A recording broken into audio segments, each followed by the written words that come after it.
네, 해병대 최상병 순직 사건 수사 외압 피의자로 공수처 수사를 받고 있는 이종섭 전 국방부 장관 주 호주 대사가 오늘 전격 사임했습니다. 어제 방산협력 주요 공관장 회의를 하고 딱 하루 지나서인데 오늘도 김영준 기자가 스튜디오에 나와 있습니다. 김 기자 안녕하세요. 안녕하세요. 예, 일단 오늘 벌어진 상황 전해주시죠. 네, 오늘 오전 10시쯤 이종섭 대사 측을 변호하는 김재훈 변호사가 고위공직자 범죄수사처 기자단에 사의 표명 사실을 공지했습니다. 이 대사는 그동안 공수처에 빨리 조사해 줄 것을 계속 요구해 왔지만 아직도 수사 기일을 잡고 있지 않다면서 공관장 회의가 끝나고도 서울에 남아 모든 절차에 끝까지 강력히 대응할 것이라고 했습니다. 그러기 위해 외교부 장관에게 대사직을 면해주기 바란다는 사의를 표명하고 꼭 수리될 수 있게 해달라 요청드렸다라고 네. 덧붙였는데요. 외교부는 11시 50분쯤 언론 공지를 통해 본인의 강력한 사의 표명에 따라 임명권자인 대통령께 보고드려 사의를 수용하기로 했다고 짧은 입장을 밝혔습니다. 네, 근데 어제 방산 공관장 회의가 열렸고 오늘과 다음 주도 여러 기관 방문이 예정돼 있었잖아요. 맞습니다. 이렇게 갑자기 사표를 낸 이유가 무엇일까요? 명확한 인과관계까지 입증하기는 어렵겠지만 이 대사의 입국 자체에 대한 부정적 여론과 함께 총선 국면이 큰 영향을 줬다고 볼 수 있겠습니다. 네, 총선 국면이라면 최근 여당의 지지율 고전을 말하는 거죠? 그렇습니다. 우리나라는 성인 남성 대부분이 군대를 가는 징병제를 실시하기 때문에 군에서의 인권 문제 등이 여론에 크게 작용하는데요. 최상병 순직 사건 관련 의혹이 계속되는 상황에서 이종섭 대사가 이와 관련해 출국 금지됐던 사실이 알려지고 법무부가 이를 해제한 뒤 출국했다가 다시 귀국하는 모습 등에서 여론이 나쁘게 돌아섰다는 해석입니다. 네. 실제로 이 대사는 호주로 출국할 때와 열흘 하고 하루 뒤 귀국할 때도 언론과의 접촉을 최대한 피하려 했습니다. 맞아요. 지난 10일 출국 당시에는 저녁 7시 45분 출발하는 브리즈번행 비행기를 탔는데 취재진의 눈을 피해 몇 시간 일찍 보안구역에 들어갔고요. 네. 다시 국내로 들어오는 인천공항 입국장에서는 이날 새벽부터 제가 현장에 갔었는데요.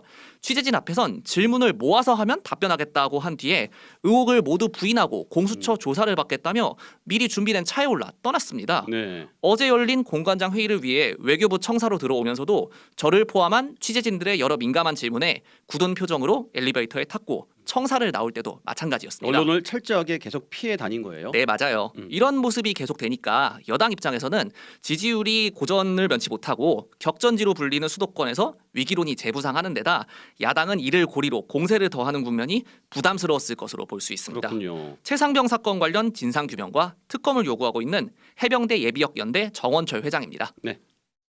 이럴 걸 왜 임명한 건가 모르겠어요. 임명을 강행했다가 국민들에게 큰 화를 입을 게 두려워서 스스로 물러나게끔 그렇게 한 것이라고 저는 생각을 하고요. 외교부에서 이런 방식의 회의가 전례를 찾기 힘들고 부임지로 떠난 대사가 열흘 하고 하루 만에 돌아왔던 점에서 이종섭 대사의 귀국을 위해 급조됐다는 논란이 있다는 사실은 이미 전해드렸는데요. 네. 처음 발표됐던 25일보다 실제 회의가 늦어지고 방산 분야라고는 하지만 외교부가 보안을 이유로 일정을 비공개한 점도 논란이 됐습니다. 네, 오늘 이종섭 주 호주 대사의 사임, 대통령실과 정치권의 반응은 어떤가요? 대통령실 고위 관계자는 큰 흐름에서는 여당에서도 이 대사 사직을 원했던 것이고 본인도 고민이 많았을 것이라면서 여러 절차가 남아 있겠지만 윤석열 대통령이 수용한 것으로 봐야 한다. 이렇게 말했습니다. 네. 여당인 국민의힘에선 중앙선대위 박정하 공보단장이 공수처가 그동안 소환 조사를 하지 않았고 언론 플레이를 했으며 더불어민주당이 화력을 집중했다면서 정치 공작이라 해도 무방하다는 논평을 냈습니다. 그러면서 국민의힘은 회초리를 겸허히 받아들였으니 민주당이 원하는 진실이 밝혀질 수 있도록 공수처가 신속히 조사하길 바란다고 했는데요. 네. 반면 야당은 윤 대통령의 대국민 사과를 요구하며 공세를 계속하는 모양새입니다. 더불어민주당 강민석 대변인 오늘 서면 브리핑에서 정의와 상식을 요구하는 민심에 항복한 것이라면서도 사의 표명을 통한 사퇴 수순이 아니라 윤석열 대통령이 해임시켰어야 한다고 비판했는데요. 강 대변인은 사태가 이 지경에 이른 것은 출국 금지된 피의자를 윤 대통령이 임명해 해외 도피 의혹을 자초했기 때문이라며 대통령의 대국민 사과를 요구했습니다. 그렇군요. 이 대사의 사직은 아무래도 호주 측의 외교적 결례로 작용하겠죠? 네, 그럴 수밖에 없습니다. 사실 호주 측에선 그동안 해오던 것처럼 외교부 실국장급 간부나 학자가 아니라 장관을 역임한 인사를 대사로 보냈다는 점, 또 이종섭 대사가 한미동맹으로 미국에서 박사학위까지 딴 전문가라는 점에 주목해 외교관 신분증까지 미리 발급해서 주는 등 환영의 뜻을 표했다고 합니다. 그렇죠. 호주도 미국과 동맹을 매우 중요시하거든요. 하지만 내정 발표 25일 만에 사표를 내게 되면서 외교부가 후임자를 찾은 뒤에 아그레망, 즉 주재국 부임 동의를 다시 신청해야 하는 상황이 되면서 호주 측에 결례로 작용하게 됐다는 비판은 피할 수 없게 됐습니다. 주한 호주 대사관 측은 한국과 호주 관계의 중요성을 매우 높이 평가한다면서 포괄적 전략 동반자 관계의 모든 분야에서 차기 대사와 긴밀히 협력하기를 고대한다고 밝혔습니다. 네, 오늘은 여기까지 듣겠습니다. 김형준 기자였습니다.